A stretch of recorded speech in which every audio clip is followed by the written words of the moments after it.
Winter 2026 was a great season of anime, mostly for returning titles we all know and love like Frieren, though there were new titles that came out of nowhere to steal the viewers' hearts, but something like playing death games to put food on the table wasn't able to keep the flame going. I can't say it was all good. We can't forget about all the trash fantasy and isekai. We're looking at you, jack of all trades, party of none, and then obvious cash grabs that no one was asking for like Trigon Stargaze. And they sure did waste our time. But let me not waste your time. Let's get into what stood out for the right reasons and what stood out for the wrong ones. Consider what you're about to do, Paul Atreides. Silence!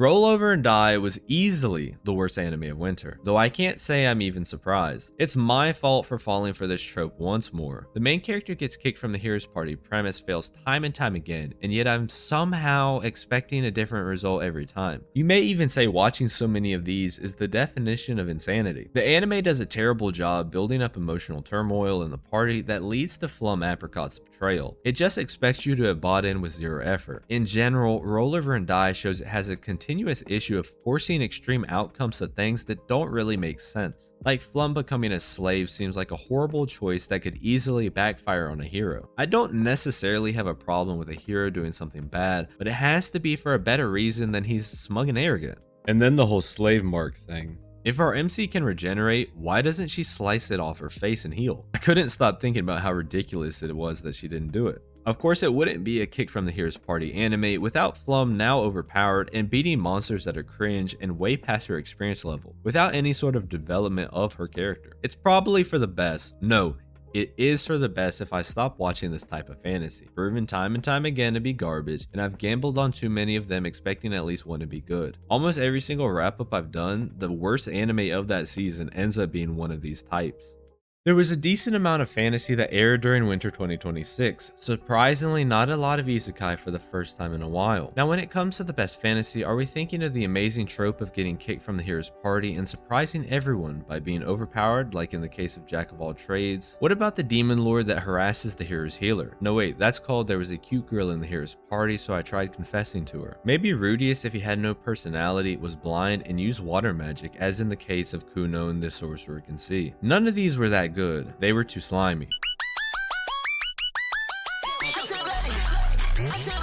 For real though, we all know the answers. Frieren Season 2 was the best fantasy of winter. The journey across the northern plateau has finally begun, dredging up old stories from the time Frieren crossed to defeat the Demon King. The party has seen a lot of growth. Fern and Stark have matured, especially Stark's mentality as a frontliner, and Frieren continues to pull them into bizarre situations. While we may not have had the same highs as the first season, a lot of that comes down to the fact Frieren isn't suited for a 10 to 13 episode season. If the first season ended on the 12th episode, we would have just learned about Stark's childhood and the impact of it on him, and not even been close to the start of the first class mage exam arc. There'd be a much different perception of the anime then, and stuff like that is where arguments around is it better to wait or adapt what's available surface. With the extremely small amount of time Denkin showed up on screen, I'm already excited for the potential showdown with the Sage of Destruction mocked of the Golden Land. And if Season 2 had continued on with that, I think we would have ended up with something of similar quality to the first season. But we have to wait until fall 2027. Frieren Season 2 was still a great watch. I'm not disparaging it at all, and none of those weak fantasy could have attempted to compete with this.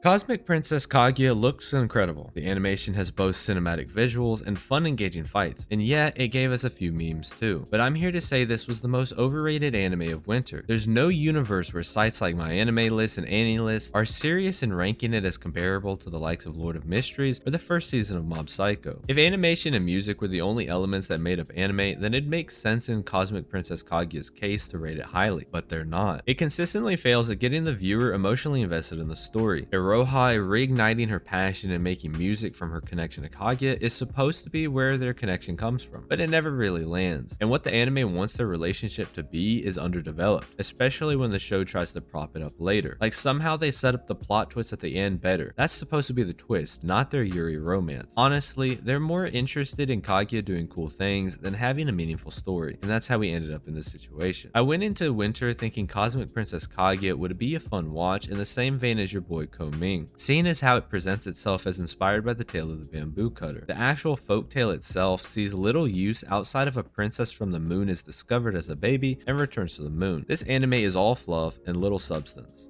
I had significant reservations around Fate Strange Fake from it baiting me with advanced releases all the way since winter 2025. The anime proved it was a good show, but my feelings are complicated. This is one of those series that expects you to already have prior knowledge of previous Fates. As a seasoned Fate viewer, I'm obviously familiar with Waver Velvet's role in the Clock Tower because of Lord Elma Lloyd, the Second Case Files, Gilgamesh's opposition to the gods, and friendship with Enkidu from Fate Grand Order Absolute Demonic Front Babylonia. It's just that it's a bit too much for someone that might have decided to give this fate a chance and ended up confused. Not having that understanding of fate would be more manageable if there wasn't so many characters you're supposed to care about. There's 13 different heroic spirits. It's kind of hard not to get overwhelmed. That said, one thing everyone can enjoy is how insanely good the fights are. With the first season of Hell's Paradise, I love the duality of the island, grotesque visuals, and nature's beauty, with fights that contain elements of Zen Buddhism. Season 2 lost so much of that identity. Many of the episodes were just yapping on and on about Taoism, over-explaining its power system, and talking way too much during fights instead of letting the action and themes speak for themselves. This was a noticeable shift that hurt the quality of the anime. Surviving characters from the first expedition also don't emotionally captivate you outside of Gabimaru and Sagiri. Worst of all, Sagiri's role gets pushed to the wayside, and that was a major letdown when previously her interactions with Gabimaru and the adversity she faced as a female as Simon was key to the first season. For something I looked forward to, I'm disappointed in the choices Hell's Paradise Season 2 made. It's still a solid anime, just not to the level it once was. And a brief shout out to Terraman for disappointing. Massive fumble not having this air outside of Korea. It looked promising, with a cool stylized animation that's different, and the anime could have done well with a wider audience than just Korea.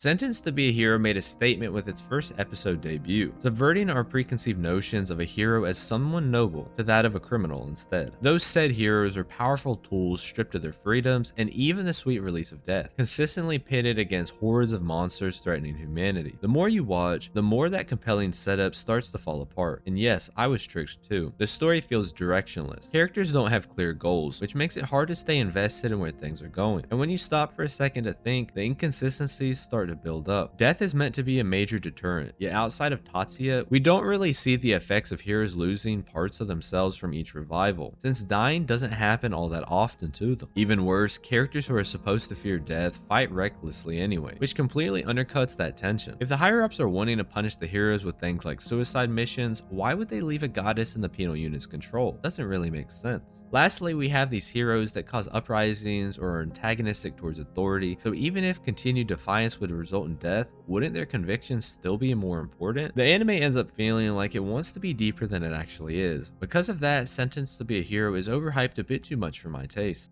There's a lot of action sequences you can point to from winter 2026 that were well animated or maybe cool, like the fight in Frieren with Revolte. But there's only one obvious answer for a complete show. Jujutsu Kaisen Season 3 Culling Game Part 1 was the best action anime of winter. Quality fights grab your attention, but it's the surrounding elements that elevate it. Experiencing the story through the actions of characters develops a feeling for the meaning behind the action, instead of everything being described, resulting in a dramatized scene a mere explanation can't hope to achieve. Fiction is a carefully crafted illusion, a battle to convince the audience an idea is real, that a non-existent being can evoke the same emotions a real person can. What character motives led to this moment? What outcomes does winning or losing have? Will someone like Yuji have to compromise their morals? The Culling Game Part 1 has fights where characters are pushed over the edge, find redemption through a blood sport, and do terrible things to save others. The emotions of something like Maki's confrontation can't be achieved without a carefully crafted narrative behind her that climaxes with a fight with the Zenin clan. And that's what Jujutsu Kaisen does so well. It uses action as a payoff to its storytelling, keeping you immersed the entire time.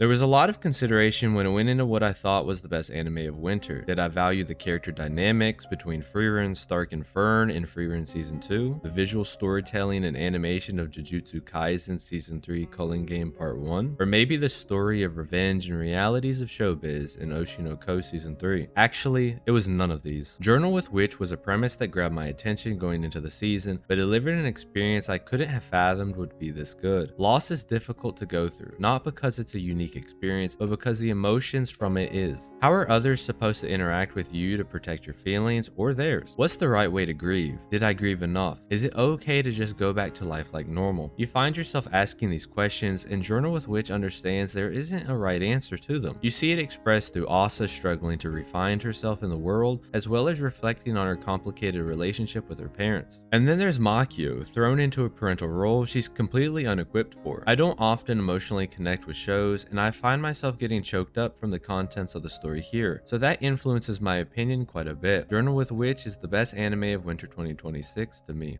That'll be it for winter 2026. I decided it'd be more interesting to change it up with my seasonal wrap-ups because there's only so many times I can say the same rants on fantasy/isekai, and it might be more interesting for me to have a longer form talk about anime than setting aside a minute for a show no one watched. Let me know your thoughts, whether you agreed or disagreed with what I had to say. Like the video if you liked it, dislike it if you didn't, and with that, I'm out.